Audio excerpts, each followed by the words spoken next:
Hello বন্ধুরা, কেমন আছো? আবার একটা ছোট্ট মিনি ব্লগ নিয়ে চলে আসলাম।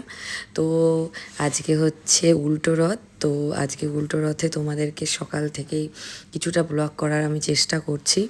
তো সবাইকে সবার আগে বলি গুড মর্নিং। তো আমি এখন কল্যাণীতে আছি। তো আমার জীবনটা হচ্ছে খুব একটা ব্যস্ততার মধ্যে দিয়ে সব কিছু যায়। অনেকেই হয়তো জানে না যে আমি কি করি।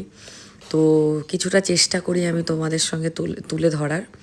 তো দেখো, আমি ছিলাম কল্যাণীতে, রাত্রে একটুখানিকের জন্য এসেছিলাম শুক্রবার রাত্রে। তো সকালবেলা আবার শনিবার উল্টো রথ, মেয়ের এদিকে আবার ড্রয়িং আছে, ওকে রেডি করে গুছিয়ে দিয়ে আবার আমি ট্রেনে করে চলে এসেছি শিমুরালিতে।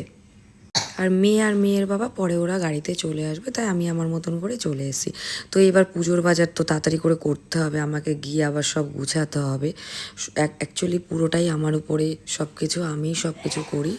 আমি নিজের মতন করেই সব কিছু করার চেষ্টা করি, আমার ভালো লাগে।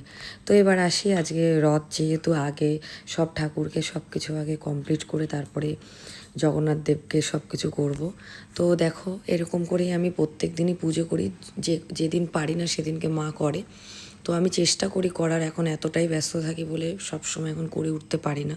তো আজকে উল্টো রথ লাস্টের দিন একটুখানি চেষ্টা করেছি, এখন আর আমি পারি না বেশি কিছু করতে। আমার শরীরটা সবে মাত্র ঠিক হয়েছে। তো সামান্য একটু পায়েস আর লুচি আর ফল যেটুকু দেয় সেটুকু দিয়ে আমি আমার মতন করে জগন্নাথ দেবকে আর সব ঠাকুরকে খেতে দিয়েছি, পুজো দিয়েছি। আমার ভালো লাগে, আমি নিজের মতন করে করার চেষ্টা করি যতটা পারি। তো এইভাবেই আমার প্রত্যেকটা দিন কোনো না কোনোভাবে দিন যায়। আমার ঠাকুরকে সেবা দিতে খুবই ভালো লাগে, এখন একটু কমই পারি, তাও চেষ্টা করি যতটা পারি। তো তোমরা অবশ্যই জানিও কেমন লেগেছে, অবশ্যই জানিও। আর লাইক করতে, কমেন্ট করতে কিন্তু ভুলো না। আর লাস্টে সবাই একটু জয় জগন্নাথ বলো।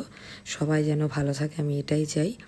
আর সত্যি কথা বলতে, আমি একা একা ভিডিও করি, যতটা পারি চেষ্টা করি করার।